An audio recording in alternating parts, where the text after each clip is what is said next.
नमस्कार, आपके साथ मैं हूं अर्पिता आर्य और आप देख रहे हैं सारा देश 100 खबरें। तो चलिए शुरू करते हैं इसका सिलसिला। देशद्रोह के आरोपी जेएनयू के छात्र उमर खालिद और अनिर्बान की जमानत पर आज फैसला आ सकता है। पटियाला हाउस कोर्ट ने 2 दिन पहले सुनवाई के बाद फैसला सुरक्षित रख लिया था। देशद्रोह के आरोपी और जेएनयू छात्र संघ के अध्यक्ष कन्हैया कुमार की जमानत रद्द करने से जुड़ी याचिका पर अब 23 मार्च को सुनवाई होगी। दिल्ली हाईकोर्ट फैसला लेगी कि कन्हैया की अंतरिम जमानत रद्द की जाए या नहीं। एबीवीपी आज जेएनयू में अनुपम खेर की film Buddha in traffic jam दिखाएगा। इन कार्यक्रम में अभिनेता अनुपम खेर बतौर गेस्ट मौजूद रहेंगे। नारेबाजी मामले में जेएनयू की जांच कमेटी ने जिन 21 छात्रों को दोषी पाया उनको आज शाम 5 बजे तक जवाब देना है। कमेटी ने कन्हैया कुमार समेत 21 छात्रों को जेएनयू से निकालने की सिफारिश की है। कमेटी की सिफारिशों के खिलाफ जेएनयू छात्र संघ दोपहर 2 बजे और शाम 5 बजे 2 बार प्रशासनिक भवन पर प्रदर्शन करेगा। जेएनयू छात्र संघ के प्रदर्शन और एबीवीपी के फिल्म दिखाने के कार्यक्रम एक ही समय पर होंगे। ऐसे में कैंपस में टकराव की स्थिति से निपटने के लिए दिल्ली पुलिस और जेएनयू प्रशासन सुरक्षा पर नजर बनाए हुए। इस बीच IBN7 के कार्यक्रम हम तो पूछेंगे में एबीवीपी नेता सौरभ शर्मा ने दावा किया कि वीडियो में देश विरोधी नारे लगा रहे एक युवक का नाम मुजीब गट्टू है। मुजीब कावेरी हॉस्टल के कमरा नंबर 137 में रहता है। जेएनयू कमेटी की रिपोर्ट में मुजीब के अलावा मोहम्मद कादिर नाम के छात्र का भी जिक्र है। 9 फरवरी को जेएनयू परिसर में नारेबाजी के बाद से ही मुजीब और कादिर लापता है। देशद्रोह के आरोप में गिरफ्तार गिलानी की जमानत पर भी आज पटियाला हाउस कोर्ट में सुनवाई होगी। गिलानी पर प्रेस क्लब में अफजल गुरु पर कार्यक्रम कराने और देश विरोधी नारे लगाने का आरोप है। हरियाणा में जाट आंदोलन को लेकर एक बार फिर तनाव का माहौल दिख रहा है। जाट नेताओं ने आरक्षण कानून बनाने के लिए सरकार को 72 घंटे का अल्टीमेटम दिया था, जो गुरुवार को खत्म होगा। हरियाणा सरकार इस दौरान सदन में जाट आरक्षण से जुड़ा बिल नहीं पेश कर सकी।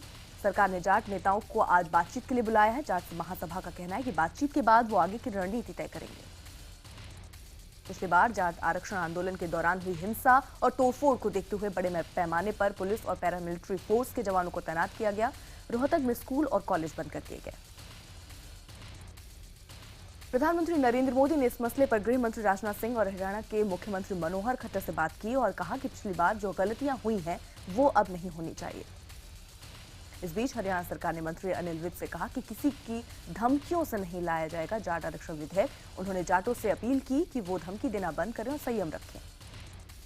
भारत माता की जय बोलने के मुद्दे पर MIM नेता ओवैसी के विवादित बयान पर घमासान बढ़ता जा रहा है। शिवसेना ने अपने मुखपत्र में सामना में ये लिखा है कि ओवैसी जो कर रहे हैं वो सही नहीं। शिवसेना ने मांग की कि ओवैसी की नागरिकता रद्द होनी चाहिए और मतदान का अधिकार भी खत्म होना चाहिए। फडणवीस सरकार पर सवाल उठाते हुए सामना में लिखा कि ओवैसी लातूर में ऐसा भाषण देकर महाराष्ट्र से निकल कैसे गए, उन्हें उसी वक्त गिरफ्तार कर लेना चाहिए था। भारत माता की जय बोलने पर महाराष्ट्र विधानसभा से निलंबित किए गए MIM के विधायक वारिस पठान ने कहा कि वो RSS की विचारधारा को नहीं मानते। उन्होंने अपने निलंबन के लिए कांग्रेस पर भी हमला बोला। इस बीच वारिस पठान के समर्थकों ने उनके निलंबन के विरोध में मुंबई में विरोध प्रदर्शन किया। एनसीपी नेता माजिद मेनन ने भी असदुद्दीन ओवैसी के बयान की निंदा की। उनका कहना है कि ओवैसी मुसलमान की भावनाओं को गुमराह करने वाला बयान देते हैं। माजिद ने कहा कि ओवैसी भूल गए हैं कि मुस्लिम निर्देशक महबूब खान ने ही मदर इंडिया जैसी फिल्म बनाई थी, जिसमें मदर इंडिया का रोल भी एक मुस्लिम कलाकार नरगिस ने ही निभाया था। मेरठ में मुस्लिम समुदाय के लोगों ने एक रैली निकाली जिसमें सब ने भारत माता की जय के नारे लगाए, साथ ही अपने खून से भारत माता की जय भी लिखा। दिल्ली में सूफी सम्मेलन के दौरान प्रधानमंत्री नरेंद्र मोदी की मौजूदगी में भारत माता की जय के नारे लगाए गए। इस दौरान पीएम ने जमकर सूफी कव्वाली का लुत्फ उठाया। सूफी सम्मेलन में बोलते हुए पीएम मोदी ने कहा कि इस्लाम शांति का संदेश देता है। उन्होंने कहा कि आतंकवाद पूरी दुनिया की सबसे बड़ी समस्या है, ये बांटता है और बर्बाद करता है। डीटीसी बसों में तैनात मार्शल लोग ने गुरुवार को दिल्ली विधानसभा के बाहर मुख्यमंत्री अरविंद केजरीवाल के खिलाफ प्रदर्शन किया। इनका आरोप है कि इन्हें 4 महीने से वेतन नहीं मिला है। इस मामले में दिल्ली सरकार का कहना है कि 1 या 2 दिन में मार्शलों की तनख्वाह के लिए फंड जारी कर दिया जाएगा। पंजाब सरकार को सुप्रीम कोर्ट से बड़ा झटका लगा। कोर्ट ने सतलुज यमुना नहर की यथास्थिति बरकरार रखने के निर्देश दिए। कोर्ट ने केंद्रीय गृह सचिव और पंजाब के डीजीपी को निगरानी के लिए रिसीवर बनाया है। इससे पहले पंजाब सरकार ने सतलुज यमुना लिंक नहर के निर्माण के लिए हरियाणा से मिले 191 करोड़ रुपए लौटा दिए। उन्होंने कहा कि उनके पास देने के लिए एक बूंद भी पानी नहीं है। महाराष्ट्र के पूर्व उप मुख्यमंत्री छगन भुजबल को मनी लॉन्ड्रिंग केस में कोर्ट ने 14 दिन की न्यायिक हिरासत में भेज दिया है। भुजबल पर महाराष्ट्र सदन में निर्माण में भ्रष्टाचार का आरोप है। असम विधानसभा चुनाव के लिए राजनीतिक दलों के बीच पोस्टर वार तेज हो गया है। कांग्रेस के पोस्टरों से पार्टी अध्यक्ष सोनिया गांधी और राहुल गांधी नदारद हैं। उनकी जगह कांग्रेस के पोस्टरों में देशद्रोह के आरोपी जेएनयू छात्र संघ के अध्यक्ष कन्हैया कुमार और हैदराबाद यूनिवर्सिटी के छात्र रोहित वेमुला की तस्वीरें दिख रही हैं। असम में 4 और 11 अप्रैल को मतदान होना है। पीडीपी नेता महबूबा मुफ्ती ने गुरुवार को बीजेपी अध्यक्ष अमित शाह से मुलाकात की। दोनों के बीच करीब आधे घंटे तक की बातचीत हुई। हालांकि दोनों पार्टियों ने इस पर चुप्पी साधी रखी। इस मुलाकात को कश्मीर और जम्मू में सरकार बनाने की कवायद के तौर पर देखा जा रहा है। सूत्रों का कहना है कि ये मुलाकात दोनों पार्टियों के गठबंधन को बहाल करने की कोशिश की एक कड़ी है। सीबीआई ने उद्योगपति विजय माल्या के खिलाफ जांच का दायरा बढ़ा दिया है। अब 2004 के बाद से 17 बैंकों से लिए गए 7,000 करोड़ के लोन की भी जांच होगी। इससे पहले मुंबई में किंगफिशर के दफ्तर की नीलामी कर पैसे वसूलने की स्टेट बैंक की योजना परवान नहीं चढ़ पाई। गुरुवार को होने वाली नीलामी में कोई भी बोली लगाने सामने नहीं आया। विजय माल्या ने प्रवर्तन निदेशालय के समन का जवाब दिया। उन्होंने ईडी के सामने पेश होने के लिए अप्रैल तक का वक्त मांगा। वित्त मंत्री अरुण जेटली ने कहा कि विजय माल्या से कर्ज की पाई वसूली जाएगी। उन्होंने कहा कि फिलहाल मामला कोर्ट पे है और जहां भी उन्हें दोषी पाया जाएगा कड़ी कार्रवाई की जाएगी। इस बीच उद्योगपति और पूर्व सांसद राहुल बजाज ने विजय माल्या के मुद्दे पर कहा कि किसी चोर को पकड़ने में कुछ भी गलत नहीं है। बजाज के मुताबिक अगर माल्या के खिलाफ सबूत है तो उन पर कार्रवाई होनी चाहिए। नेपाल में चल रहे सार्क देशों के सम्मेलन के दौरान विदेश मंत्री सुषमा स्वराज और पाकिस्तान के विदेश मामलों के सलाहकार सरताज अजीज के बीच मुलाकात हुई। दोनों ने इस मुलाकात को सकारात्मक बताया। मुलाकात के बाद सुषमा स्वराज ने बताया कि पठानकोट हमले की जांच के लिए पाकिस्तान की एसआईटी 27 मार्च को भारत आएगी और 28 से जांच शुरू होगी। सरताज अजीज ने सितंबर में इस्लामाबाद में होने वाले सार्क सम्मेलन के लिए प्रधानमंत्री मोदी को न्योता भेजा। उन्होंने उम्मीद जताई कि भारत और पाकिस्तान के प्रधानमंत्री 31 मार्च को भी वाशिंगटन में भी मिलेंगे। यूजीसी ने सभी विश्वविद्यालयों को छात्रों के लिए योग फेस्ट का आयोजन करने का निर्देश दिया है। सभी कुलपतियों को पत्र लिखकर अप्रैल मई के महीने में 2 से 3 दिनों के लिए योग फेस्ट के आयोजन के लिए कहा गया है। बिहार के मोतिहारी जिले के बाबूधाम स्टेशन पर तैनात स्टेशन मास्टर ने इच्छा मृत्यु की गुहार लगाई। स्टेशन मास्टर विनोद कुमार के मुताबिक उन्होंने घोटालों को उजागर किया और उसके बाद उनका तबादला कर दिया गया। देहरादून में घोड़े शक्तिमान की आर्टिफिशियल टांग लगा दी गई है। शक्तिमान की पिटाई के बाद उसकी टांग काटनी पड़ी थी। डॉक्टरों के मुताबिक ऐसा नहीं करने से उसके शरीर में जहर फैल सकता था। शक्तिमान पिछले 10 साल से उत्तराखंड पुलिस के लिए काम कर रहा था। देहरादून के विधायक गणेश जोशी पर शक्तिमान की बेरहमी से पिटाई करने का आरोप है। गुजरात के राजकोट में गाय को राष्ट्रमाता घोषित करने की मांग को लेकर 8 गौरक्षकों ने खुदकुशी करने की कोशिश की। इस दौरान एक शख्स की मौत हो गई जबकि 7 अस्पताल में भर्ती। गौरक्षक की मौत को लेकर लोगों में गुस्सा फूट पड़ा। आज सौराष्ट्र बंद का ऐलान किया गया है। मध्य प्रदेश के बुरहानपुर में रेत माफिया पर कार्रवाई करने गए एक एसडीएम पर जानलेवा हमला किया गया और उन्हें पानी में डुबोकर मारने की कोशिश की गई। करीब 200 से ज्यादा लोगों की भीड़ ने सरकारी टीम पर पथराव कर दिया और रेत से भरे डोंगे पकड़ने नदी में उतरे एसडीएम को पानी में डुबोकर मारने की कोशिश की। किसी तरह गोताखोरों ने एसडीएम की जान बचाई, लेकिन हमलावर भीड़ के पथराव में 4 लोग घायल हो गए। यूपी के सहारनपुर में बीजेपी नेता अशोक बढ़ेरा पर एक होटल मालिक की पिटाई करवाने का आरोप लगा है। शराब पीने को लेकर हुए विवाद में होटल मालिक को अपने घर बुलाकर उसे अपने समर्थकों से जूते से पिटवाने का आरोप। पुणे जर्मनी बेकरी मामले में दोषी हिमायत बेग की फांसी की सजा को बॉम्बे हाई कोर्ट ने आजीवन कारावास में बदल दिया है। बेग को कोर्ट ने एक्सप्लोसिव एक्ट के अलावा बाकी सभी धाराओं से बरी कर दिया है। कोर्ट के इस फैसले से महाराष्ट्र एटीएस को बड़ा झटका लगा। इस दौरान हिमायत बेग ने कहा कि उसे मामले में फंसाया गया था। योगगुरु बाबा रामदेव को बड़ा झटका लगा है। नागपुर के सेज में बाबा रामदेव के पतंजलि फूड पार्क के निर्माण कार्य को किसानों ने रोक दिया है। किसानों का आरोप है कि राज्य सरकार बाबा रामदेव को उनकी जमीनें सस्ती दरों पर दे रही है। प्रदर्शन कर रहे किसानों की मांग है कि उनकी जमीनों का मुआवजा बढ़ा कर दिया जाए। प्रदर्शन के दौरान किसान चीफ इंजीनियर के केबिन में भी घुस गए। बता दें, राज्य सरकार ने बाबा रामदेव को पतंजलि फूड पार्क के लिए करीब 400 एकड़ जमीन दी है। इंडियन क्रिकेट टीम के कप्तान महेंद्र सिंह धोनी की हमर कार को स्कॉर्पियो बताकर उसका रजिस्ट्रेशन कराने का मामला सामने आया। एक अखबार के मुताबिक झारखंड के स्टेट ट्रांसपोर्ट डिपार्टमेंट ने धोनी की हमर का रजिस्ट्रेशन स्कॉर्पियो के नाम से कर दिया। इस रजिस्ट्रेशन से ट्रांसपोर्ट विभाग को लगभग 3.5 लाख की लगी है। इधर परिवहन विभाग का कहना है उनके पास विदेशी गाड़ियों के रजिस्ट्रेशन का कोई ऑप्शन ही नहीं था।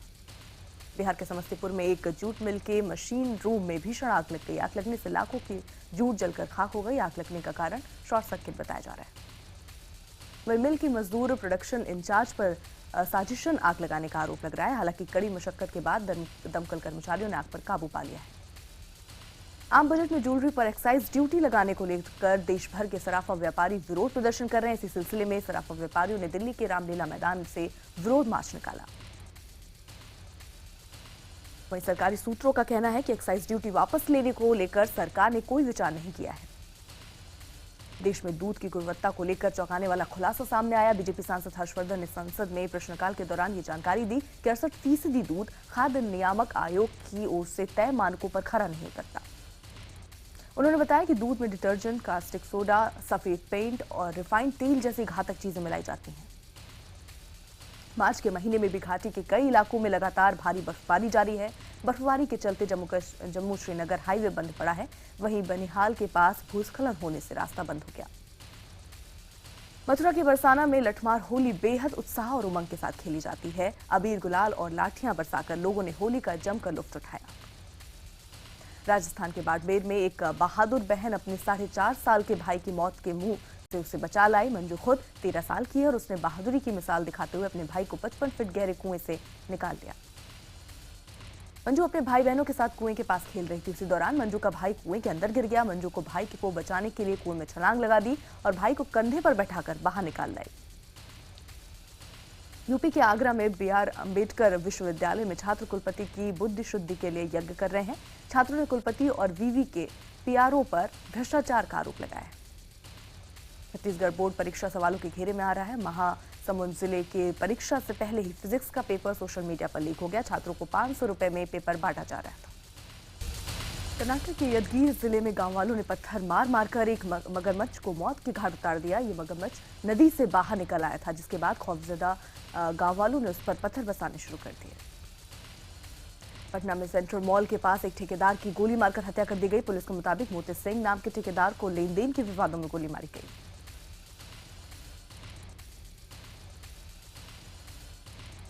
पटना के गोलबर इलाके में हॉस्टल में रहने वाले छात्रों ने झुग्गी बस्ती में रहने वाले लोगों के साथ मारपीट किया। आरोप है कि लोगों ने छात्रों से छेड़खानी बंद करने को कहा तो मारपीट पर उतारू हो गए। मध्य प्रदेश के सागर में एक पिता ने अपनी 3 बेटियों पर धारदार हथियार से हमला कर दिया, जिससे 2 बेटियों के मौके पर ही मौत हो गई। वारदात को अंजाम देने के बाद आरोपी ने खुदकुशी कर ली। उत्तर प्रदेश के बदायूं में एक शख्स ने शराब के नशे में अपनी पत्नी की गला घोंटकर हत्या कर दी। आरोपी की बेटी इस वारदात की चश्मदीद है और उसने दूसरों को हत्या की जानकारी दी। बदायूं में ही दहेज की खातिर एक महिला की जलाकर हत्या कर दी गई। महिला 6 महीने की गर्भवती थी। हत्या का आरोप उसके ससुराल वालों पर लगा है। बरेली में एक युवक ने अपने पारिवारिक कलह से तंग आकर खुदकुशी कर ली। मृतक ने अपनी पत्नी और मां के सामने जेब से तमंचा निकालकर खुद को गोली मार ली। दिल्ली के पौष इलाके सफदरजंग एन्क्लेव में 6ठी क्लास की बच्ची को अगवा करने की कोशिश की गई। पीड़ित बच्ची अपने सहेली के साथ स्कूल से लौट रही थी। इस दौरान वहां कार में 3 लड़के पहुंचे और अपहरण की कोशिश की। अपहरणकर्ता बच्ची को मुंह बंद कर गाड़ी में खींचने लगे। इस दौरान बच्ची एक बाइक सवार से जा टकराई, जिसके बाद बाइक सवार ने शोर मचाते हुए लोगों को इकट्ठा किया और एक अपहरणकर्ता को पकड़कर पुलिस के हवाले कर दिया। दिल्ली में एम्स के एक डॉक्टर की संदिग्ध हालत में हॉस्टल में कमरे के में लाश मिली है। मृतक की पहचान 34 साल के डॉक्टर कुणाल के रूप में हुई है। पुलिस के मुताबिक मृतक बिहार के हाजीपुर का रहने वाला था। हरियाणा के रेवाड़ी में रेलवे फाटक पार करते समय 25 साल के एक युवक की ट्रेन की चपेट में आने से मौत हो गई। युवक का शव 4 घंटे तक रेलवे ट्रैक पर ही पड़ा था और उसके ऊपर से ट्रेनें आती जाती रहीं। लखनऊ में एक बोरे में 12 साल की बच्ची का शव मिलने से सनसनी फैल गई। शक है कि बच्ची की रेप के बाद हत्या की गई है। यूपी के आगरा से किडनैप हुए 6 साल के मासूम दिव्य को पुलिस ने अपहरणकर्ताओं से सकुशल बरामद कर लिया। अपहरणकर्ता दिव्य को कहीं और ले जाने की फिराक में थे। उसी दौरान पुलिस ने इन अपहरणकर्ताओं को पकड़ लिया। आगरा के एक कारोबारी के बेटे दिव्य को रविवार शाम अगवा कर लिया गया था। आगरा पहुंचे उत्तर प्रदेश के मुख्यमंत्री अखिलेश यादव ने दिव्य और उसके परिवार से मुलाकात की और आगरा पुलिस को बधाई भी दी। राजस्थान के सदूलपुर रेलवे स्टेशन के पास आपसी रंजिश के चलते एक शख्स ने दूसरे शख्स पर तलवारों से हमला करके उसके दोनों हाथ काट डाले। वारदात को अंजाम देने के बाद आरोपी शख्स मौके से फरार हो गया। हैदराबाद में एक महिला ने अपने पति पर शक के चलते अपनी 2 बेटियों की गला रेतकर हत्या कर डाली। महिला को शक था कि उसका पति उसकी बेटियों का शारीरिक शोषण करता था। कोलकाता के ईडन गार्डन में 19 मार्च को होने वाले भारत पाकिस्तान मुकाबले के लिए खास सुरक्षा इंतजाम किए जा रहे हैं। इसके तहत भारी सुरक्षा कर्मी वहां मौजूद हैं। 9 वॉच टावर और 11 रेत के बंकर भी बनाए गए हैं। कोलकाता में होने वाले भारत पाकिस्तान मैच के पहले दर्शकों में काफी उत्साह देखने को मिल रहा है। टीम इंडिया का उत्साह बढ़ाने के लिए गायिका उषा और बप्पी लहरी ने गाना भी गाया। कोलकाता में होने वाले भारत पाकिस्तान के मैच के लिए दर्शकों में टिकट खरीदने की होड़ लग गई है। ईडन गार्डन के बाहर टिकट खरीदने वालों की लंबी कतार दिख रही है। T20 वर्ल्ड कप के मुकाबले में श्रीलंका ने अफगानिस्तान को 6 विकेट से हरा दिया। अफगानिस्तान ने पहले बैटिंग करते हुए 20 ओवर्स में 153 रन बनाए। जवाब में श्रीलंका ने 18.5 ओवर में 155 रन बनाकर जीत दर्ज की। विश्व के नंबर 1 खिलाड़ी जोकोविच और राफेल नडाल के कड़े संघर्ष के बाद इंडियन वेल्स टेनिस टूर्नामेंट के अपने मुकाबले जीत लिए हैं। वहीं स्विट्जरलैंड के स्टेन को हार का मुंह देखना पड़ा। Indian tennis star Sania Mirza और उनके पति पाकिस्तानी क्रिकेटर शोएब मलिक का एक वीडियो पाकिस्तान में जबरदस्त वायरल हुआ है। इसमें ये दोनों स्टार्स अपने अपने देश की तारीफ करते हुए टकराते हुए नजर आए। फरहान अख्तर के शो में पहुंचे रणवीर सिंह के सामने दीपिका की हूटिंग होने लगी। रणवीर सिंह ने बड़ी ही चालाकी से इस मौके पर फरहान अख्तर का गाना नाना गाकर वहां मौजूद दर्शकों को शांत कराया। पिछले साल फिल्म हीरो से डेब्यू करने वाली आतिया अर्जुन कपूर के साथ अफेयर की वजह से काफी चर्चा में रही। आतिया ने कहा कि मैं संबंधों को लेकर उड़ी अफवाहों को गंभीरता से नहीं लेती। एक बार फिर बिपाशा को उनके बॉयफ्रेंड की मम्मी ने रिजेक्ट कर दिया। सुनने में आया कि अगर करण ने बिपाशा से शादी की तो वो करण से कोई रिश्ता नहीं रखेंगी। बॉलीवुड अभिनेता सोनू सूद की आने वाली film Indo Chinese kung fu yoga में एक बॉलीवुड गाने को रखा गया है। फिल्म में सोनू सूद के अलावा एक्शन किंग जैकी चैन भी नजर आएंगे। बॉलीवुड एक्टर सलमान खान की फिल्म सुल्तान को लेकर एक नई खबर सामने आई है।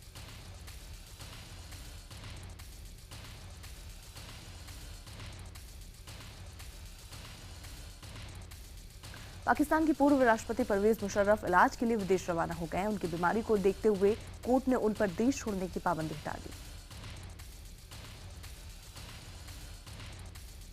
सीरिया में युद्ध विराम के बाद रूस के लड़ाकू विमानों का दूसरा जत्था वहां से अपने देश के लिए उड़ान भरा। रूस के राष्ट्रपति पुतिन ने सोमवार को अपने देश के लड़ाकू विमानों को वापस लौटने के आदेश दिए थे। अमेरिका के न्यूयॉर्क में ट्रंप टावर के नजदीक सैकड़ों लोगों ने अमेरिका की हथियार नीति के खिलाफ प्रदर्शन किया। पिछले दिनों कई शहरों में कुछ लोगों ने अंधाधुंध गोली चलाकर कई लोगों की जान ले ली थी।